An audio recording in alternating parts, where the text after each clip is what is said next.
we've always had the keys to our own prison. We're just scared shitless to use them. Now, that's a quote by Rollo Tomasi in the Rational Mail. And when I first read it, the quote, I thought about it, and I realized that it was true, because we do have these self-expectations and self-limitations that we do put on ourselves, and it can destroy us. In a marriage, we're expected to be fully committed to our partner. When we're a father, we're expected to care for our kids. When we have a job, we're expected to do it. The career choices that we make, we're supposed to fulfill them. In the military, you have to listen to the commander, the authority. Even in society today, we have to listen to the policeman. Oh, we see him as the higher authority, at least. In the book, there was a little anecdote, a little story about a man named Paul. Now, Paul, he was a successful banker. He made good wealth in his 40s. He was quite wealthy. He was married to a wife, had a couple kids, and he was seen as like successful, I guess. But when one day he realized, he just told himself, fuck this, and left.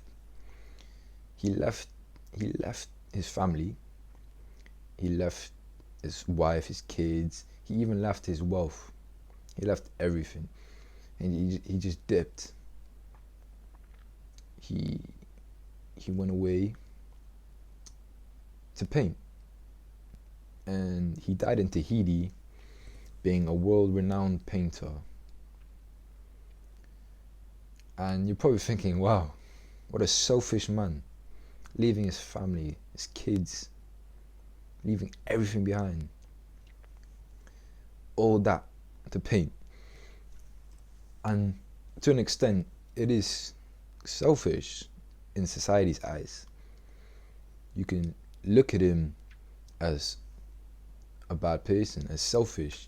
The wife looks at him as selfish. The kids can look at him as selfish. Me, I give him respect. I'm not saying that what he did was all good, because it was hateful to his family, but I do give him respect for taking control of his life, for realizing that I have the key to my own prison.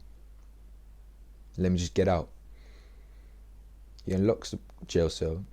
He unlocks the cell, and then he just leaves.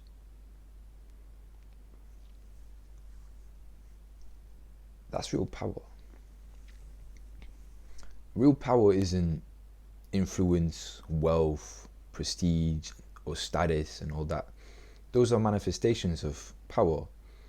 Real power is to the degree where you can take control of your own circumstances. Real power is when you can actually control your life. Now, Paul, the painter, he took control of his own life. He wanted to paint, and instead of letting the self-expectations of being in a marriage, of having kids, of being a banker, instead of letting that define him, he said, fuck that. I want to paint, so he left to paint. That is power. That is real power. Even though in a situation that's bad, it's still power. He still did it. He still took control of his life. He wanted to do that, and he did it. He didn't die being in a marriage. He didn't die, like I was saying before, he didn't die being in a marriage. He didn't die caring for his kids. He didn't die being a banker. He died doing what he wanted to do. He died being a painter, but he also died with his passion. He died doing what he really wanted to do, what not a lot of men would do. I think only like 1% of men would actually do something like that. Probably less than that. They realize that, well, most men will realize that it's probably impossible for me to do something like that. But Paul thought otherwise. Paul realized that even though I'm confined to the marriage, even though I'm confined to the fatherhood and all that, I'm still taking control of my life. I'm not letting that define me. I'm not letting that control me. I'm out. I want to be a painter, and he did do that. He became a world-renowned painter. Died in Tahiti. Now, I'm not telling you to leave your family or leave all that. I'm not telling you to do none of that. I'm just telling you a story.